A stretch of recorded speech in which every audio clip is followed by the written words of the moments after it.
What is going on, guys? Gauthaman Ramesh here for onestrength.net, and I cannot tell you how happy I am for you guys watching this video, because this tells me that you're all super serious about your goals and you actually want to know what you need to do in terms of bulking or cutting or just a recomp. Because a lot of people walk into the gym with no particular reason, and there's nothing wrong with that, enjoying your workouts, but it's always good to have a proper direction, and knowing how to direct yourself is super important.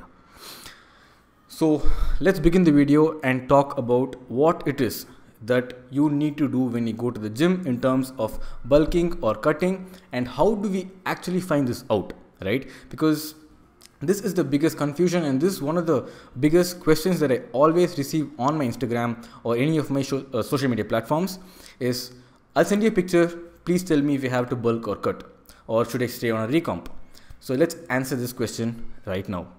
Now, setting your fitness goal is as important as having a proper workout program and a diet program, because this is the number one thing, right? Only when you set a proper fitness goal, you can then go ahead and build your proper workout program or diet program. Now, before we get into this, I would like to discuss about your training age. Now, your training age is how experienced of a lifter are you, right? So if you have a training age of less than 1, which means you are technically a beginner, so you just got into the gym, you have just been training for under a year or maybe a year, this means you are technically in the beginner zone and you possess the ability to build muscle and burn fat at the same time. Yes, you heard it right. So you can build muscle and burn fat at the same time, and this period is the place where you're going to see maximum results, okay? Because your body is new to a stimulus, your body is new to the muscle stimulus, and it is going to immediately respond and adapt. At the same time, if you are putting yourself on a proper caloric plan, let's say around maintenance calories, maybe a little bit lesser than maintenance calories, or above maintenance calories, you will see wonderful results in terms of muscle building and in terms of fat loss. And I would say, if you're a beginner and if you're not obese, it's better to put yourself on a body recomp program where you're just consuming about maintenance calories. So if you think you are a little bit fat, or if you have, let's say, above 17% to 20% of body fat, I would consider going a little bit, probably 100 to 200 calories lesser than your maintenance calories, and seeing how things go on from there, and having a good training program that creates proper muscle stimulus, okay? Or if you're someone who is on the leaner side, let's say less than 17% of body fat, you can just put yourself 100 or 200 above your maintenance calories and see how things go from there on. So this is applicable for the beginners. So let us say someone walks in and they are in the intermediate level, okay? So let's say they have 1 to 5 years of training. So here is where it becomes a little bit more tricky, and there are so many things that you can do, but you need to focus on one particular thing, because now you don't possess the ability to do both anymore at the same rate how you had before when you're a beginner, right? So you need to clearly understand what your goals are. Are you looking to become a powerlifter? Are you looking to become just a good bodybuilder, right? So what is it that you want? And if you are an experienced lifter, right, more than 5 years, if you've been lifting for a long time, now this is super complicated, because you are on the top of the pyramid. Not a lot of people are there. Your body is super used to things. You already possess a lot of muscle mass. You are strong. So now it has to be super focused. Okay, you can only do one thing at a time properly. And for people like these are the people who would actually benefit a lot from hiring a good personal trainer or a good personal coach who can guide them in the right way, make programs in the right way.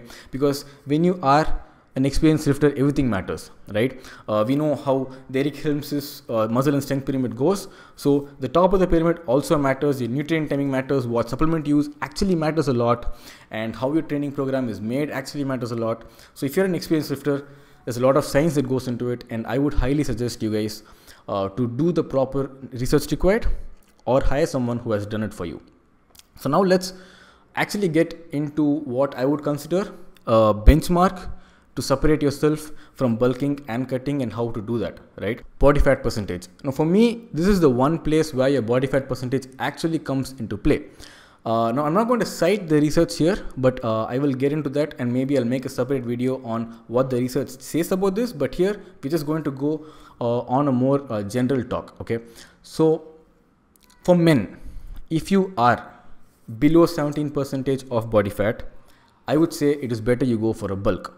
And when I say a bulk, it does not mean a dirty bulk. So dirty bulk is always a big no. There is no point in doing a huge dirty bulk, putting yourself on a huge caloric surplus where you are bound to convert a lot of it into fat and store that fat. It just doesn't make any sense to me. So there's no point in doing a dirty bulk, right? But if you're a male, and if your body fat is less than 17%, and this can be done through any form of body fat measurement as long as you keep that stable, I would consider a DEXA scan as the best, but it is also costly. In Indian rupees, it comes to around 2000 rupees. So if you can do that every month, if you can afford that, then go for DEXA scan, or even the regular scan that you do in the gym, that's also good. Okay, so if you are less than 17% of body fat, I would tell you guys to put yourself on a slight surplus, okay, 100, 200, and see how you respond. See if your strength is increasing.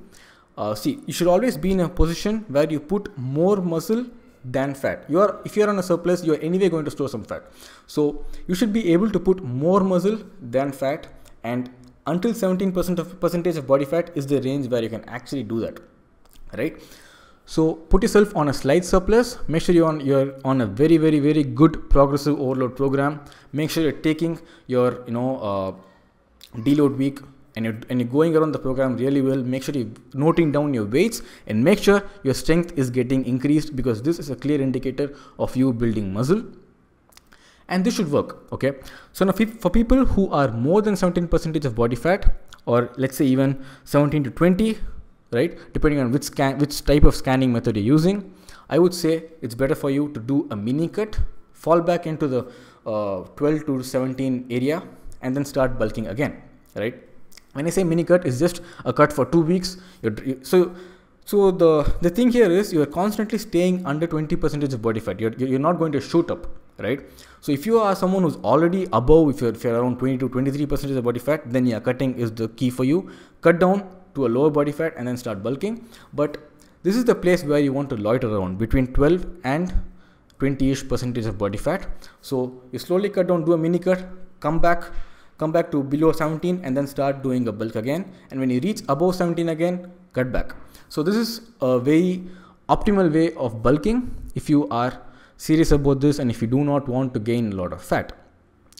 Now the same thing goes for women also, but the body fat percentage is a little different. Okay, so for women, I would say if you are above 24% of body fat, you need to cut down depending on how high you are. So if you are high, do a proper cut. If you're low, do a mini cut, and then fall back into the area around 50 to 20% of body fat, and then start your lean bulk. Same way, note down your strength, note down your progress, see if you're building your strength, and be on a slight caloric surplus. Okay, now how you do this caloric surplus, it depends on you. It depends on how your body is going to adapt. If you are someone who is like prone to insulin sensitivity or something like that, so you need to put your fats higher.